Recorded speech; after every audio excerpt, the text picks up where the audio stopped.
over to the main office. I said, can you come over to main office, Ray? We want to talk to you. So we went over there, and the man that was superintendent of everything had told him he wanted to talk to me. So I went over and we started out through the hallway of the office there. And I said, you go on outside. I've got to go in the restroom. So I went in. He was standing out there waiting for me. When I got out to him, he said, Ray, how well are you fixed financially? I said, well, I'll tell you what, I could buy the guy I'm selling, that's going to let me go. So we walked on up to the main office. That was a half a mile. Yeah. And we got up there, and I was everywhere I was in there. They was having some kind of a meeting. These people would come out and shake hands with me and say, Ray, did you have a nice trip to Florida? And I said, yes, I did. Finally, my boss said to me, Ray, let's go into Joe's office. His name is Joe Brown. We went in and sat down, and he'd just come in. And he started asking me all about Florida.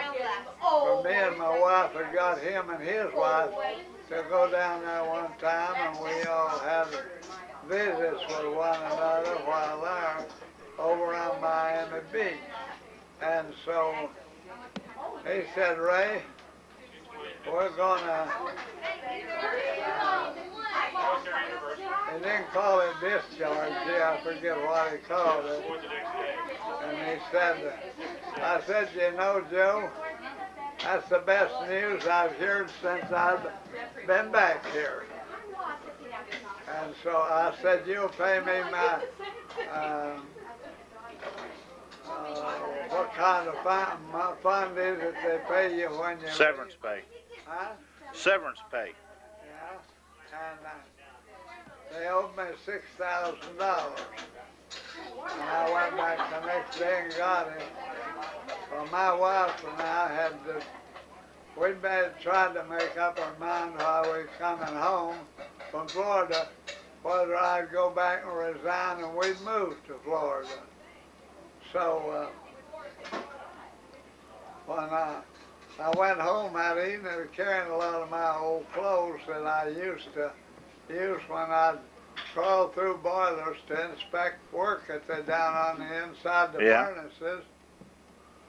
And she wanted to know me, what's all that you got?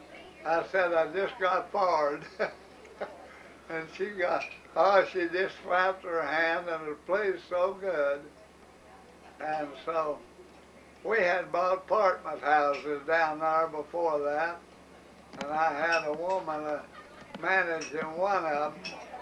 Then while we were down there on that trip, we bought another 8-unit apartment building. And so we decided we'd just take care of it ourselves. And we did.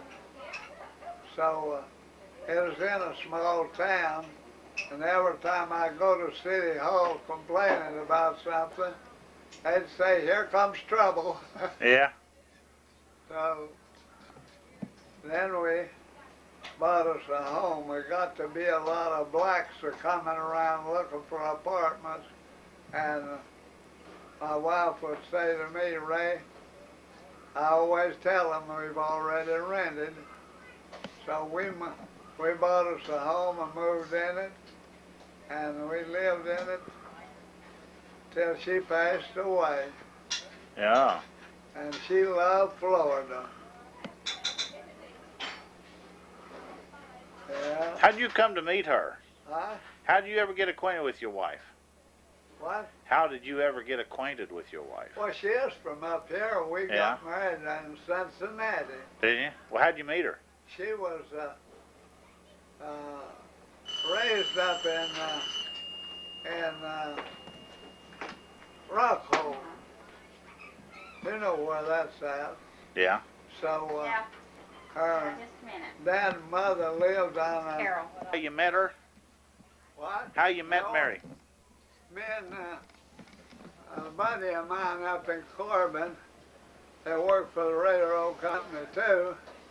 Why, we used to go down there to see them girls down around there. And so one time we all went to church one evening. And so when we come out and got in the car, I had my wife's two sisters riding in the back seat with me. And we got about halfway up home, and I moved around in the seat like this, you know. Yeah. And I stuck in it. You know what is in there? Somebody's shit in it. Really? Yeah. And so I told them, I said, you know, I've got stuff in the car that we have to clean out. They got out and I did too. And they walked on up the rest of the way to their home. So I went back down there in a day or two to apologize to them for whoever done it.